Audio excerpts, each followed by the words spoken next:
Let's talk about live vaccines and the possibility of shedding and causing transmission to other people. Hi, I'm Dr. Brittany Todd. I am a pharmacist, and I want to tell you about the possibility of transmitting disease if you get vaccinated to someone else who isn't vaccinated and may be more susceptible to the disease. So there are 4 vaccines that are considered live virus vaccines. The flu virus vaccine, FluMist, MMR, varicella, and rotavirus are all live vaccines. So what's the risk? Well, FluMist increases shedding of a live flu virus, though weakened, by about 2 weeks. What's interesting is it's recommended for 2 to 49-year-olds, which is right in the age of having babies in the house, right? If you have a 2-year-old or a 10-year-old or a 32-year-old new mom, they might have a baby in the house.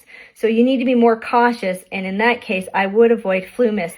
Now let's talk about varicella. Varicella is chickenpox, and up to 6% of kiddos who get varicella actually get a chickenpox type rash. It's mild.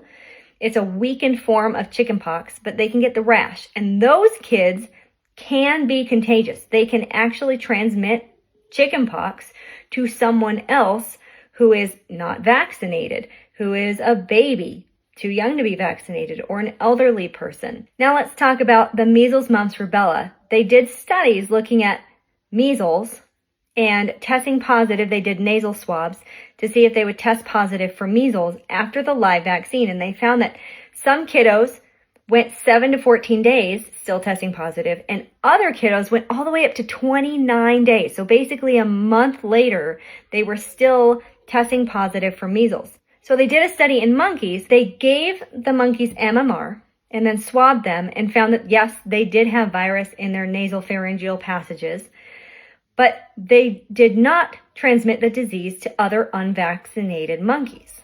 So interestingly, though they had the virus and were shedding the virus, it didn't actually transmit to the more susceptible group of monkeys. Transmission from shedding is not 100%, but it is still a risk. Now let's talk about the 4th one, rotavirus.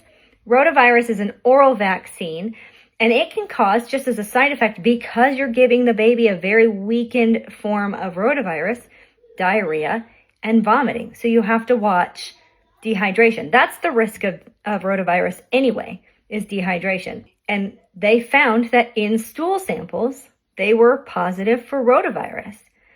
Now, that's kind of hard to transmit. It's not air droplets. It's not like they're sneezing rotavirus on their brothers and sisters. And you want to consider these things when you're deciding on what vaccines are best for you and your family.